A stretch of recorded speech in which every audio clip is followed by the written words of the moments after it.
Hello everyone, I'm Dan, number 2, and I'm from Pixel Toys. We're also based in Leamington Spa, where Exint is, and I'm going to talk to you about Freeblade, which was our game that we did a while ago, and what I've learned from working on it as the sole person responsible for data. So, oh, it doesn't work. Oh, after all that. So, just going to talk a bit about me and what I do and how I've come to work on Freeblade, and then we'll talk a bit more, just a little bit about Freeblade, and then we'll talk a bit about specifics from what I learned from Freeblade. So, about me, I joined Pixel Toys in 2014. I graduated from University of Warwick with a maths degree in summer of 2013. So what Dan said about being a maths, someone who knows maths is quite resonating, especially because I joined as a level designer. So I joined as a level designer in 2014, working on a game called Gunfinger, which was my first tasting. I designed quite a lot of levels in Gunfinger. I also was responsible for designing the sounds and implementing some of the sounds. We made it in Unity. I was also then asked to do the analytics and oversee that, which we used Flurry, which is a great piece of analytics tooling. And then we also used MySQL locally, and that was kind of my first ever analytics experience, which was quite like learning on the job, rough and ready, didn't know what I was doing, but it was fine because I learned on the job, and I had some other people around me to ask some helpful questions, and that's always good. And then at the end of 2014, at the start of 2015, we started working on Freeblade again, level design. I was working as a level designer, but this time I also knew in advance kind of what analytics was, why we need to capture data from games, and so I was rolled into planning that, and also managing audio. And then I worked on Drop Dead, which is our VR title that came out in October 2016. It was on the Gear VR store, and later on it came onto the Oculus Rift, and has just been shipped on the Oculus Go, which came out on the 1st of May. We're part of the Essentials pack. Yeah, thank you, Dan. So if you fancy playing VR and you haven't got a phone that you can plug into a Gear VR headset, but you want to play it on the go, then you can get an Oculus Go and play Drop Dead.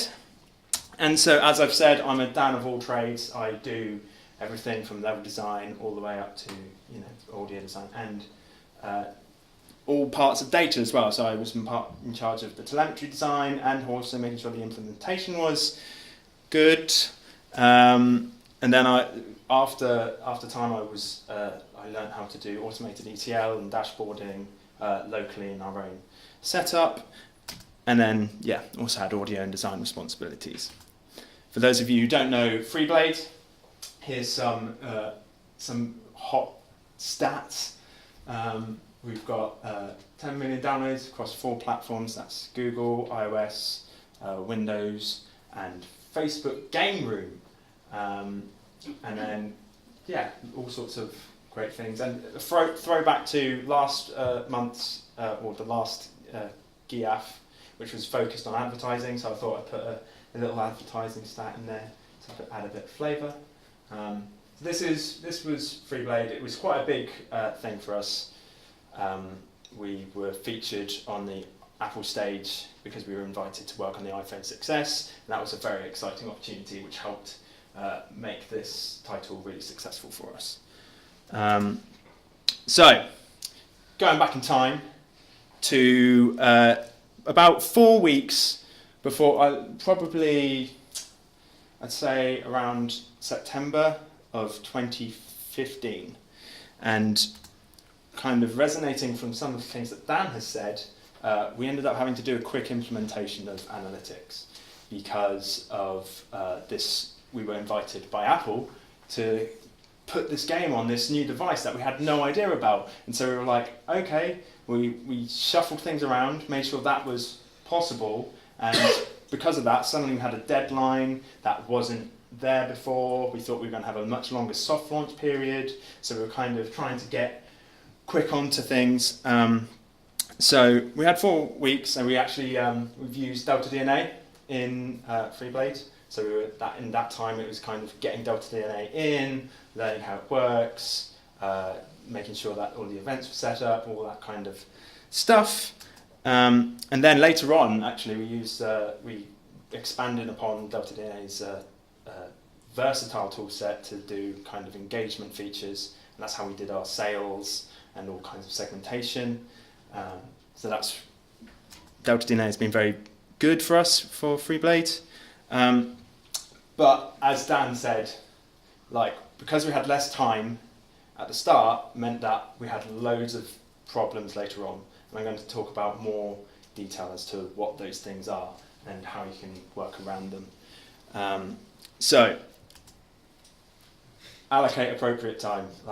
As Dan said, it's really important. We should have spent 2 to 3 more times as much time focusing on analytics, doing QA, making sure that the events are actually sending what you want, and making sure that they're correct, and doing those kind of checking, having played it, seeing that the events you expect are coming back. So from that, I learned a lot about kind of what good telemetry design should be.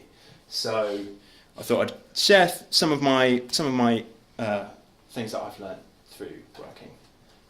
Understanding where the data comes from and where it's going is really important. So if you are using a homebrew, or if you're using another solution, make sure that you know what the schema is at the far end. Where is your data going into, and how are you going to get that data from the game to that?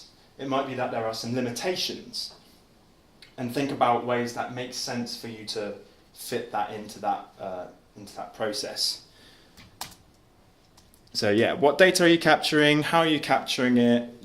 Making sure you understand exactly what's going on with your data, especially now in the era of GDPR. You need to kind of understand exactly what you're doing with your data, and I think you should be doing this anyway. Using a master spreadsheet, because we love spreadsheets. We use it primarily to keep track of absolutely everything, where the data is from, what values it can take, where it's going, maybe even you can put lines of code to reference, this is where you can find that, so that people can just go, bam, that's where it is, I go there, saves so much time, and it means that your programmers are on board, your designers are on board, and you as the analysts are also on board. So this keeps everything in the same place. So it's tedious, but it's worth it, and it is your data Bible. And also planning. Planning before you even start putting data in.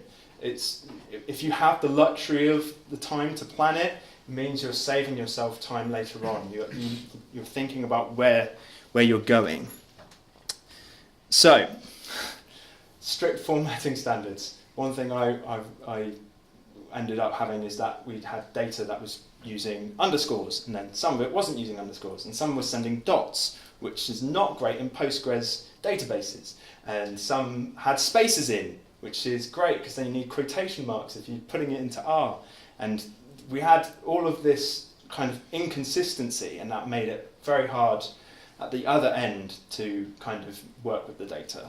So it's something small that you can fix at the start. And then if you're at that early stage of designing your telemetry, you can think about it in 4 very basic kind of categories. You've got your heartbeat data, so that is everything that you need for your KPIs. So have a think about what the your product owners and what your product managers are going to want to know, and those are your heartbeat metrics and heartbeat data. Then you go down one step further to the economy. Maybe the economy is part of, like, you could argue that it is part of the heartbeat, but it's more important for kind of understanding the velocities of your currencies in the game and understanding your sinks and sources, that kind of thing, which isn't as important as knowing, you know, are people actually playing our game?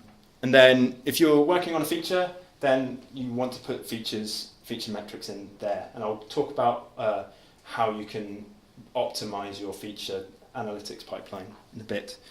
And then performance. So this is the actual performance of the device that you're using. And so normally, so one thing we did on Freeblade was we sent the frames per second at the end of every mission. We did an average, a min and a max, and that allowed us to kind of get some ideas of what devices are performing well, what aren't, what levels are actually performing badly, so we can go to artists and say, there's too much here, and try and sort that out. But in the future, I recommend that you go and have a look at Unity's Live Tune. They're doing a beta right now that you can sign up for, and the idea of Live Tune is they're going to use machine learning, that hot word, use machine learning and also analytics all in their own in their own tool, and you can manage the performance of the game live using Live Tune. And finally, only capture data you need. So this is something we didn't do on Freeblade. We did the complete opposite. We captured everything. Like we captured every single UI interaction. That's a lot of data. But because at the time, my mindset back then was, it could all be useful, and it's true. You could do, if you had a team of analysts and went into it, I'm sure you could optimize every part of the game if you had the data. But it's not necessarily, it's not necessary sometimes. So, talking about how do you work that out? Do I need this data? So, what are the questions you want answers to? Think almost at the end of the pipeline. As much as it's kind of a chicken and egg, you have to imagine yourself in the future thinking, okay, what is it that I actually want to know?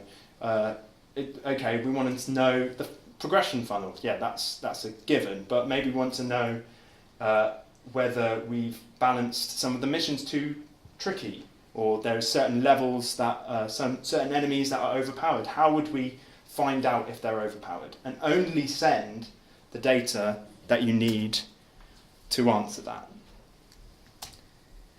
So don't track data just because you can. Just don't. Really think about it, because ultimately that data is costly. And if you are even if you're using a third-party solution, the third-party solution has to, that they're paying for storing that data, and if that might end up increasing the cost to you if you're working on a kind of a custom solution with them. And also we're in the games industry where you have to be up to date all the time. So if you missed sending data in the past, it's as it becomes further in the past, it's less useful. So you can just do an update, add the data you require, and then track from there. It's not the end of the world if you missed something out. I would argue it's better to be not sending too much data than the opposite. And also, just a little point on the GDPR, make sure that if you're tracking personal information, why are you tracking it? Is it for cohorting? Is it for understanding certain groups of players? And do you even need that information? If not, you might be saving yourself a lot of trouble later down the line. So, play devil's advocate. Have someone else come along, whether it's a designer, programmer, or fellow analyst, and just have a game of like, oh, we should track this, and then have them go, why? Why should we track this? As you're starting to explain yourself, I've done this a lot since we started working on Freeblade, and just sometimes you can't describe it. And if you can't describe it, there's something wrong. You should be able to explain exactly why you need that data. And yeah. One thing that I also kind of picked up on is something that I wish I could do back in the past, which is like being more efficient with data. So the question of enrichment. If you have a game where you've got virtual currency as a balance, and that changes at periods in time, at very specific points, and you're going to be sending events in between those, you have two options here. You can either send events full of the current player state, the current amount of data that they have, or you could later down the line in your ETL pipeline, if you've got one set up, add it in then. But it's kind of a trade-off between immediacy or efficiency. Immediacy means that you get the data straight away. You can, if you're an analyst, you don't have to spend time querying to add that extra layer, but you're sending more data with every single event. That actually is also a cost to the player. If they're on the 3D connection, that's data they're sending up that you're using. If you can be more efficient, then you should be. And I can't tell you whether it's right for you or not, but you should think about it and have a real discussion in your team. So, as I mentioned at the start, I was the only person working on the data in Freeblade, and I wasn't even doing that full time. So how did I manage that? How do you? This is if you're in a similar position. Maybe you are a tiny startup, and maybe none of you are data analysts by trade, but you know you need analytics in your game. How would you go about this? Futuria and progression funnels are really important at the start. Futuria and progression funnels aren't necessarily something you need to keep track of forever. Once your first time user experience is good, do you need to send that data? You could do an update being, okay, we're happy with the state the first time user experience is in, so let's stop sending events. If you're going to make a change later down the line because you're going, actually, we think it may be, we could improve it, then send the events again and do a kind of historical analysis, which is a side point. Make sure that you're keeping your reports that you've done. That's something that we didn't do because I was one person and I didn't know. So make sure that you keep reports that you're doing in the past, whether that's in like just the CSVs, and so that you can look back and create the reports. Whatever it is, make sure there's a process there, because I didn't have one. Yeah, and then KPIs, so back to the heartbeat, telemetry, make sure that you're always tracking that. Make sure you're thinking about what it is that actually gives you that information, and if possibly, if you don't need to send all of the events to get that KPI, then don't do that. And if you're releasing a feature, you should focus on that feature at the time. And then when you're happy with it, you can, again, like with the funnels, you can get rid of it once you're happy with that feature. If you're done with it, then you can get rid of it. To provide some examples, I said that we were tracking every single UI interaction in the game. We weren't going to change the UI, so we stopped sending it. Every single UI interaction. We had a cull, because I think we spoke to Delta DNA and they were like, you're sending lots of events. And so we went, okay, so we halved, I think, possibly the amount of events we were sending by just doing that. And it's because we weren't going to use it. It wasn't important to us. So strip out telemetry for old features. And then if you are in a position where you have very little data resource, try and kind of get other people involved. In fact, you should do this anyway. Data is not just the realm of data analysts and scientists, and as much as we know it the best, so we have an informed opinion, other people, they should know about it. They should kind of get involved and talk to you about it. what Dan said about bringing your analysts into your teams. That's a really important point. Having them in the team so they communicate. They're not some external thing in a further building or on the publishing team. They should be there working with the people. They should know their names. You should be able to say hi, and have a chat and go for tea. That kind of stuff. So yeah, pro tip, cull the dead weight, get rid of it. If you're done with the data and you're happy with what you've got, stop sending it, and then if you feel like you want to track it again, just do another update. But keep track of data locally for when you've stopped sending it, so that you can say to someone, oh, when did we stop sending this? Oh, on this date, rather than you having to do, oh, let's just do a max of the event date and I'll find out when it was, which is what we did. And carrying on from the resource question is this kind of battle between retroactive and proactive.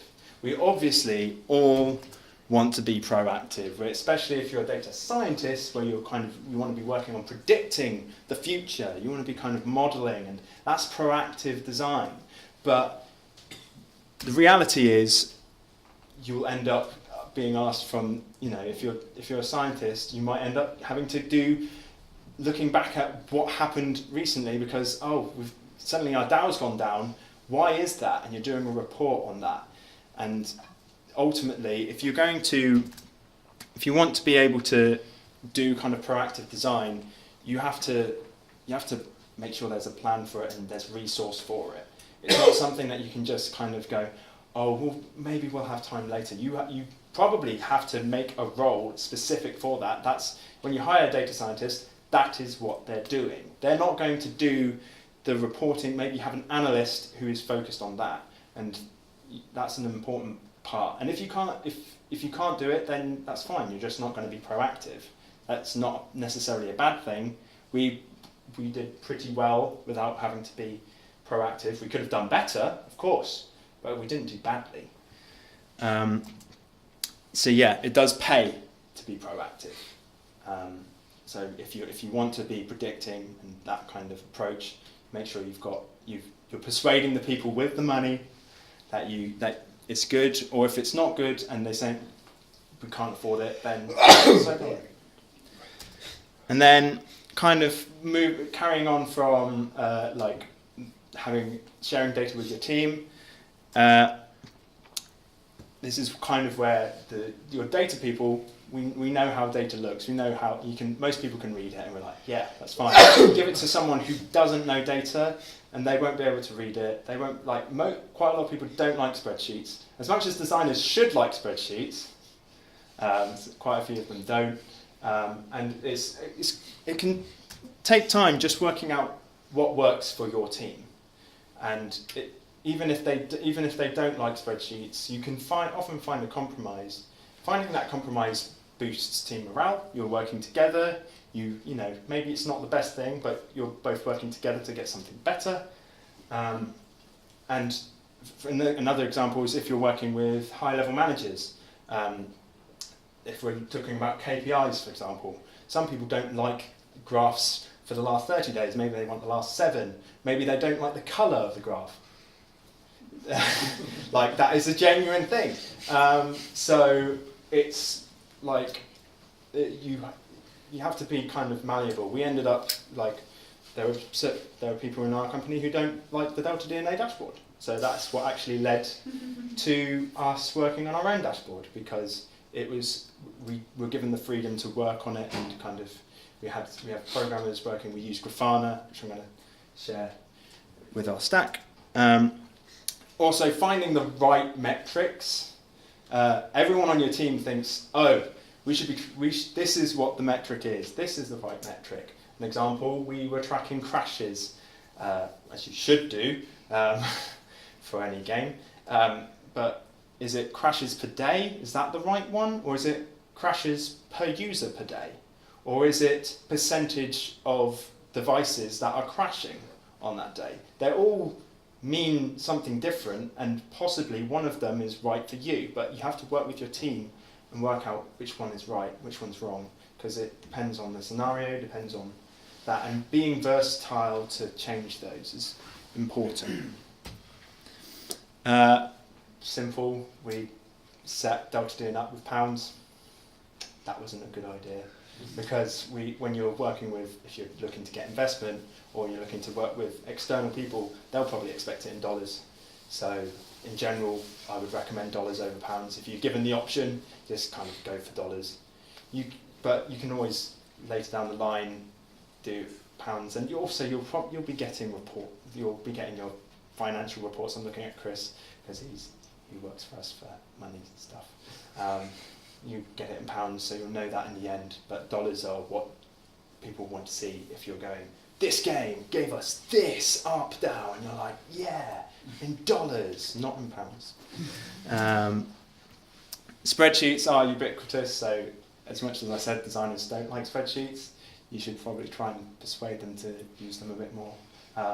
Learn to format them, learn to make them more friendly, more colourful. Google Sheets is getting really powerful these days. Like, you can make it do some wonderful things relatively easily and make it simple for people to go in. And you could even start doing, like, we use for the master spreadsheet, we're using it for kind of almost like workload management, kind of tracking, is this event in the game? Is it not? It's open, okay, and it's kind of almost like a Jira workflow. But it is prone to error, because someone could go in and just edit a cell and everything breaks. So we actually use Google Sheets with R. So we take data from Delta DNA, work through it in R, create some extra KPIs, and put it into a Google Sheet, and that allows higher level people to, because a lot of them prefer using sheets. But if someone goes in and changes a sheet or a row or something like that, then everything breaks.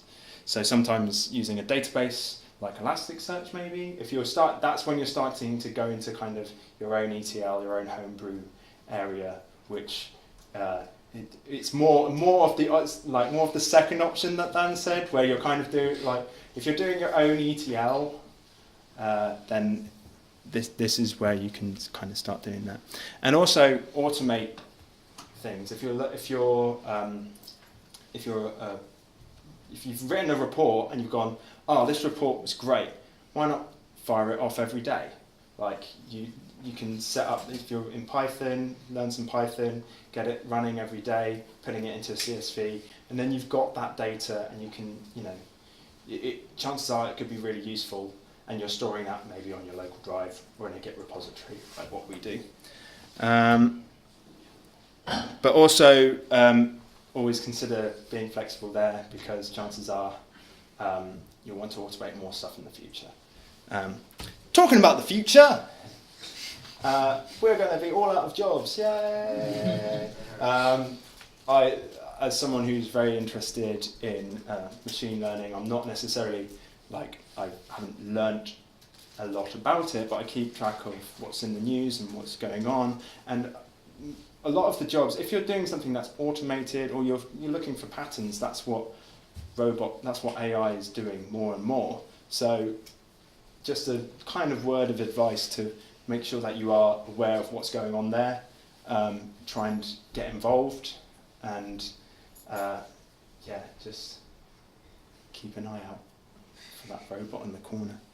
And then finally, just a little, because I always love it when people share their stacks at GIAFs. So I was like, this is what we do in our place. We use Python and R to get data down from Delta DNA for Freeblade, and then we store it in a local Git repository. So we actually now also have R projects, and I wholly recommend. It was thanks to Delta DNA that I learned R, because there was a great tutorial on, like, this is how you use R to get data down, and I now use it all the time, making sure if I've got a report, it's in a project, and adding that kind of thing. It's really useful.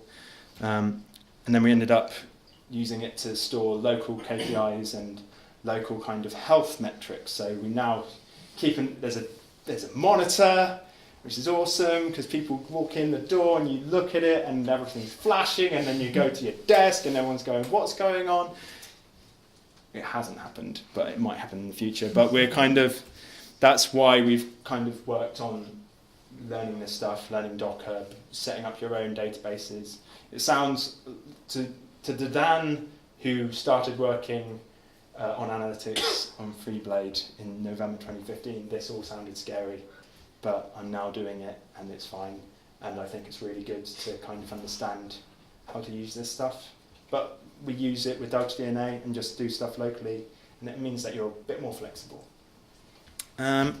Yeah, and also if you fancy coming up to Leamington Spa, send your CV and some cool stuff about you to Judge at Pixar Toys. Yeah, and that's it, I think. Thank you, everyone.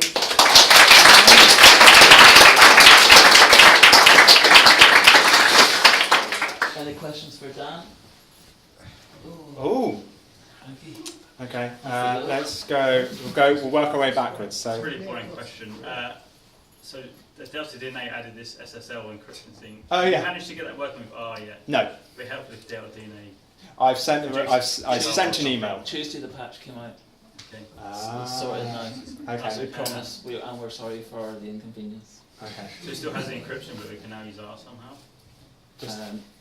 If what I'd recommend is just update the R thing with a good tutorial. Yeah, and it'll be fine. Breaks a lot of work. Yeah, we are sorry about that. Sean joined us for like 2 weeks, and it just happened to be the time when you went, oh yeah, now you need SSL, and like Sean was going, nothing works. So anyway, we heard that feedback loud and clear. Any other? Yes, in the far corner. Yeah. So about so I get don't store all your events forever and ever, but who gets to decide that? Because I'm sure if it's like, hey, that's my baby, that's my feature, don't take the events away. I want to know how people use it. Or So who decides? For us, it was very much no one cared about the data anyway, apart from me. Which isn't strictly true, but I now, we had a monetization designer, and he was the person who drove the reports that I was doing, and it was down to, he was also in charge of kind of negotiating with Delta DNA as to, what our relationship was, and it came to a point where we were actually sending too much data, and it kind of opened our eyes that you don't need to send everything, and just make sure that you talk.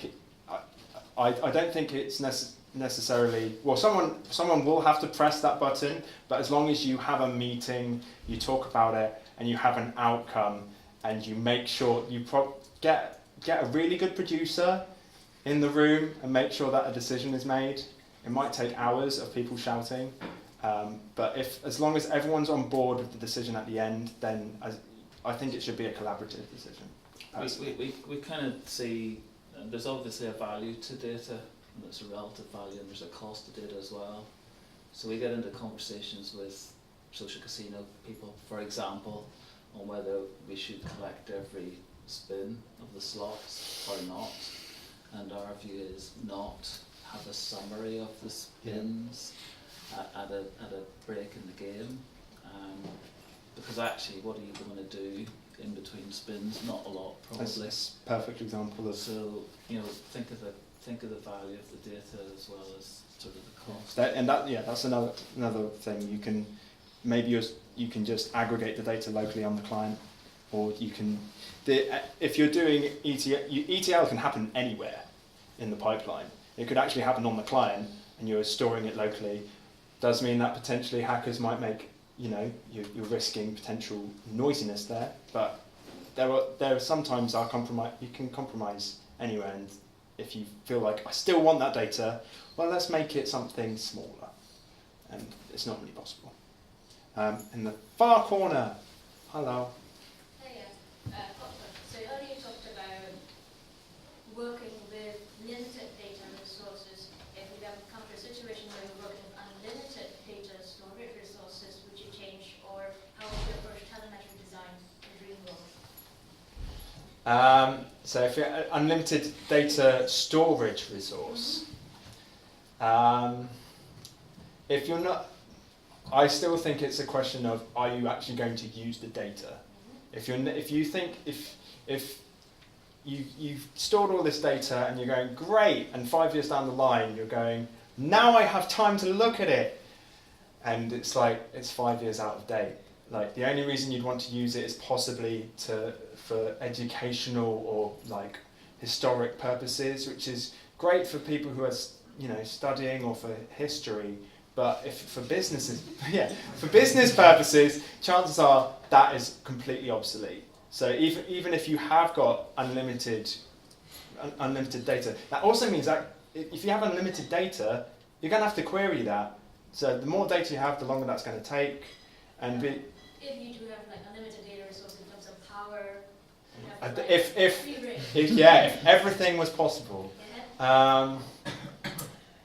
I think the bottleneck will always be people to do it until robots do it for us.